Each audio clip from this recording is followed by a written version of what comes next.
नमस्कार मित्रांनो, कसे आहात सगळे? आणि आपला सर्वांचा महत्त्वाचा आपुलकीचा प्रश्न, पैसा कमावताय ना? कमावलाच पाहिजे, कारण पैशावरती सगळं चालतं आहे हो. पैसा नसेल तर काय जिंदगीला अर्थ आहे. तर आज अशाच प्रकारे अ, आपण आलेलो आहे निफ्टीमध्ये, ठीक आहे. तर आज निफ्टीचं थोडं ॲनालिसिस करूया, कारण लय दिवसानंतर एक लय भारी पॅटर्न बघायला भेटला आहे. तर हे बघा आता एक इथून जर का 10 जुलैपासून जर बघितलं, कोणतंच गॅपअप नव्हतं, ठीक आहे. गॅपअप नव्हतं म्हणजे काय, तर मार्केट एवढं स्ट्रॉंग होत नव्हतंच कधी. मार्केट ओपन व्हायच्या आधी चांगली बातमी नव्हती किंवा फंडामेंटलच आपले कच्चे होते. पण एवढ्या दिवसांच्या नंतर इथं बघू शकतं केवढं मोठं गॅपडाऊन आहे, केवढं मोठं गॅपडाऊन आहे. इथं पण गॅपडाऊन आहे, छोटे छोटे कॅन्डल आहे, जास्त मुवमेंट नाही. एवढं 1 2 3 4 दिवसामध्ये एवढं बेकार मार्केट पडले. आणि बेकार मार्केट पडलं तर पडलं, ते गेलं 24,000च्या खाली. आता 24,000चे लेवल एकदा मार्क करतो. 24,000 24,000 24,000 24,000 24,000 सायकोलॉजिकल लेवल आहे लय महत्त्वाचा. आणि मार्केट सध्या 24,000वरतीचे, ठीक आहे, एक्झॅक्ट तिथंच आहे. तर विषय काय झाला, मार्केट पडलं 24,000च्या खाली आलं. आणि आज एवढं मोठं गॅपअप देऊन ग्रीन कॅन्डल आणि 24,000वरती म्हणजे सस्टेन झाले. म्हणजे कोणाला तरी किंवा मग आपली इकॉनॉमीलाच किंवा मोठ्या लोकांना हे, किंवा फॉरेन इन्स्टिट्यूशनल इन्व्हेस्टर घ्या, डोमेस्टिक इन्स्टिट्यूशनल इन्व्हेस्टर घ्या, कोणी पण जे मोठे प्लेयर आहे त्यांना मार्केट 24,000च्या वरती पाहिजे. आता मार्केट 24,000पर्यंत आले. एवढं मोठं गॅपअपच्या नंतर ग्रीन कॅन्डल, आता उद्या काय सांगता येत नाही, पण शक्यतो मार्केट 24,000च्या वरतीच जावं. त्याच्यामुळं उद्या कॉल साईडला जास्त पसंती राहिली पाहिजे तुमची, ठीक आहे. तर व्हिडिओ एकदम पद्धतशीर चालू करण्याच्या आधी एक सूचना आहे की हा व्हिडिओ फक्त एज्युकेशनल पर्पजसाठी. प्रत्येक मराठी माणसाला पैसा कमावता यावा. आता स्टॉक मार्केटचं कसं आहे, किंवा शेअर मार्केटचं कसं आहे, किंवा दलाल स्ट्रीटचं, सट्टा बाजारचं काय विषय आहे, तर तुम्ही कधीच याच्यामधून प्रॉपर इन्कम नाही कमवू शकत. म्हणजे आज जर का मी राजा आहे, तर उद्या मी भिकारी पण असू शकते जर तुम्ही स्टॉक मार्केटमध्ये काम करताय. राकेश झुंझुनवाला तुम्हाला माहिती असेल, त्यांनी पण म्हणलेलं आहे की जर जर तुम्ही स्टॉक मार्केटमध्ये आहे, तर तुम्ही उद्या पण मरू शकता, हायटेक क्षणाला पण मरू शकता. म्हणजे काय, तर तुमचं कॅपिटल झिरो होऊ शकतं, ठीक आहे. तर अशा ह्या रिस्की याच्यामध्ये प्रेडिक्शन कधीच कोणाचं 100% बरोबर येत नाही, बरोबर. पण माझी काय कन्सेप्ट आहे, माझा तसं स्वतःची अशी तारीफ करून नाही घेतली पाहिजे, पण माझा अनुभव दांडगा आहे. 7-8 वर्ष झाले, 9 वर्ष झालीत मला मार्केटमध्ये, ठीक आहे. तर एवढ्या अनुभवामधून मला काय समजलं आहे किंवा काय कळलं आहे, किंवा कोणाला जर का गुरुमंत्र द्यायचा झाला तर मी काय देईन, का मार्केटला तुमचं मेन स्ट्रीम इन्कम बनवू नका. तुमची फक्त हाऊस भागवून द्या. तुम्हाला एखादा चांगला लॅपटॉप घ्यायचा आहे, गेमिंग लॅपटॉप घ्यायचा आहे, PS5 घ्यायचं आहे, रोजच्या गरजा भागवायच्या आहे, जिम जॉईन करायची, प्रोटीन घ्यायचं आहे, एकदम असं, ठीक आहे. तर त्याच्यासाठी हा, तर जो स्टॉक मार्केटमधून इन्कम येणार आहे तो फक्त आपल्या हौसा भागवण्यासाठी असला पाहिजे, ठीक आहे. तर आज आपण बघू काही स्टॉक कसे ॲनालिसिस करतात.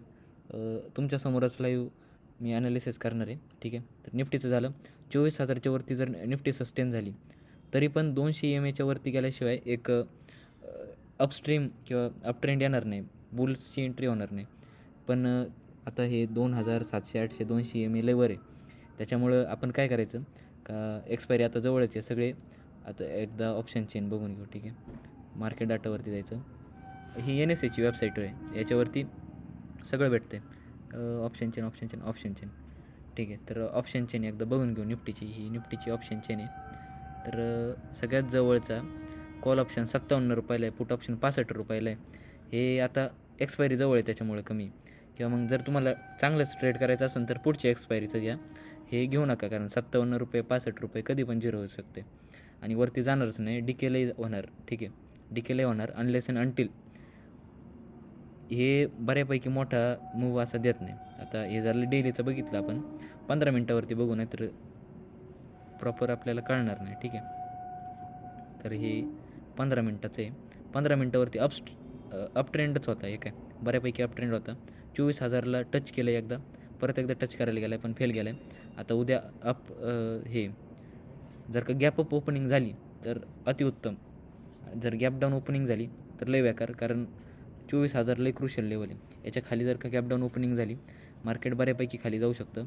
आणि मोस्टली हा जो गॅप आहे इथं मध्ये बनलेला आहे, यो मध्ये जो गॅप दिसतो आहे, ह्या गॅपमध्ये एक अशी डुबकी तरी मारणच जर गॅप डाऊन ओपनिंग झालं.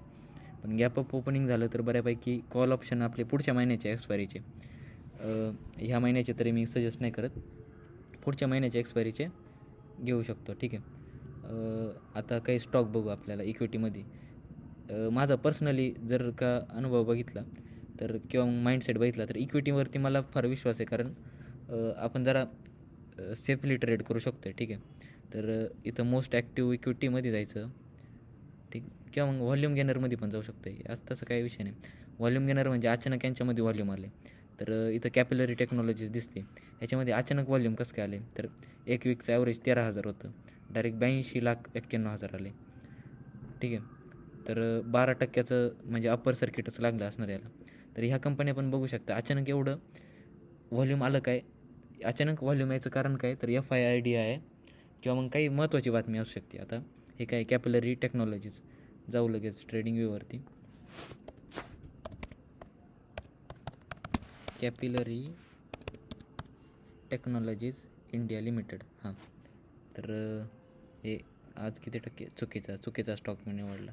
कॅपिलरी टेक्नॉलॉजीज इंडिया लिमिटेड, आणि इकडं काय कॅपिलरी टेक्नॉलॉजीज इंडिया लिमिटेड, पण मग इथं 12% चेंज आहे. यो किती आला आहे चेंज किती आला आहे, चेंजच दिसेना. यायला आता डेली टाईम फ्रेमवरती. हा अच्छा, हे 15 मिनटाचा चेंज होता. आता 12%. कळलं. आता म्हणजे असं मला पण नवीन शिकायला भेटते. काही ऑप्शन्स माझे पण ओळखीचे नाही आहे. म्हणजे माणूस नाही का असं एक्सप्लेन करायला थोडं अवघड जातं. बघू शकता आता कॅपिलरी टेक्नॉलॉजी मागच्या वर्षीचं लिस्टेड झालेलं आहे.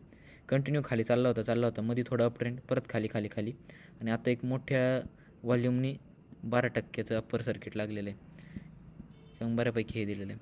ठीक आहे. आता 200 EMA पण खाली आहे, सगळे EMA खाली आहे. कारण एवढं बेकार व्हॉल्यूम, इथं लय बेकार व्हॉल्यूम, म्हणजे कोणता तरी मोठा प्लेअर याच्यामध्ये यायचं बघतो आहे. पण आता ॲज अ ट्रेडर जोपर्यंत ह्या लाईनीच्या वरती हा जात नाही, प्रॉपर क्लोजिंग देत नाही डेली कॅन्डलची, तोपर्यंत मी याच्यामध्ये एंटर नाही करणार. आणि एकदा एंट्री झाली का मग स्काय इज द लिमिट. ठीक आहे याला, कारण नवीनच स्टॉक आहे, बऱ्यापैकी चालणार कॅपिलरी इंडस्ट्रीज. म्हणजे हे माझं ॲनालिसिस आहे. मी आत्ता सध्या वरच्यावर सांगतो आहे. फंडामेंटल ॲनालिसिस तुमचं तुम्ही करा, कारण तेवढं ते येत असेल, ते सोपं आहे फंडामेंटल ॲनालिसिस. मी फक्त शोधून देतो आहे, आणि शोधून काय देतो हे NSEच्या वेबसाईटवरती सगळंच अवेलेबल आहे, शोधायचा विषयच नाही. ठीक आहे. पुढं पिरामिड टेक्नोप्लास्ट लिमिटेड जाऊ. पिरामिड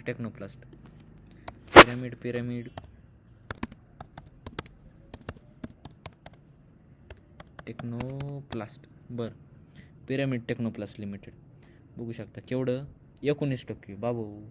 आता हे याच्यामध्ये केवढं मोठं व्हॉल्यूम आहे. डेली टाईम फ्रेमवरतीच आहे आपण सध्या. केवढी मोठी कंपनी, कधी लिस्ट, अच्छा बऱ्यापैकी मोठी. कोरोना काळामध्ये लिस्टेड झालेली पिरामिड टेक्नॉलॉजीज. पण इथं बघितलं, इथं एक पिरामिड बनवला आहे, त्याच्यानंतर खाली चालली होती, आणि आता इथं इंटरेस्टिंग गोष्ट आहे. थोडं वय पट्टा मोठं. इथं इंटरेस्टिंग गोष्ट आहे. आता ह्यो जो मी डार्वाज बॉक्स म्हणू शकतो, किंवा याच्यामध्येच ट्रेड होत होती कंपनी. ठीक आहे. या एरियामध्येच कधीपासनं लई दिवस झाले, 2026 एप्रिलपासून ह्याच बॉक्समध्ये होती. आता ह्या बॉक्सच्या बाहेर गेली, डार्वाज बॉक्स तुटला, बऱ्यापैकी व्हॉल्यूमने तुटला. काहीतरी बातमी याच्यामध्ये असनच. आता ती रिसर्च तुम्ही करू शकता. आता सगळंच तोंडात भरवलं मग चावायचं कोणी, नाही का. तर ठीक आहे, ते रिसर्च करू शकता. पण इथं एक रेजिस्टन्स होता. ठीक आहे. आता 230पर्यंत याची एंट्री लगेच नाही घ्यायची याच्यामध्ये. ठीक आहे. जरासं खाली येऊन द्यायचं कन्फर्मेशनसाठी. आता एवढे जे लोक एंटर झालेत ना, हे बघा, इथं जे पण घोटाळा करणारे सगळे लोक होते. कोणी बाय केला असेल, कोणी सेल केला असेल, कोणी लॉंग टर्म असेल, काय असेल, कोणी स्विंगवाला असेल. आता त्यांना 20% प्रॉफिट भेटलं आहे, 20% लई झाला. आता कोणी इथं जरी असेल तरी त्यांना जवळपास, ठीक आहे, जवळपास नाही, बघून घेऊ प्रॉपर, 8-10% तर प्रॉफिट आहेच. तर जरी कमीत कमी दाखवलं तरी ते एक्सिट करणार. पण कंपनी जर का फंडामेंटली चांगली आहे, चांगली बातमी आहे आणि टेक्निकल तर आहे, ठीक आहे, तर इथून एक रिकन्फर्मेशनसाठी स्टॉक खाली येणार इथपर्यंत. एक मिनटं मी बाणच लावतो, म्हणजे कसं हे जरा महत्त्वाचं आहे, ठीक आहे. हां, पार्थ कुठे गेला? पार्थ आला पार्थ. हां, इथं कन्फर्मेशनसाठी स्टॉक इथपर्यंत येणार, मग हे तोडून वरती जाणार. तर आपल्याला एंट्री कुठं मारायची? एंट्री आपल्याला इथं मारायची जेव्हा कन्फर्मेशनला येईल. इथं काहीतरी पॅटर्न बनवून उद्या बनवल्यावरती मी व्हिडिओ नक्कीच बनवून याच्यावरती. आता डेली व्हिडिओ येतात येतील, ठीक आहे. पण इथं कन्फर्मेशनची इथं आपल्याला एंट्री करायची. काय नाव आहे? पिरॅमिड. महत्त्वाचा स्टॉक आहे बरं का, याला हे करून ठेवा. हां, तर monarch network capital limited. Monarch MONARC. Monarch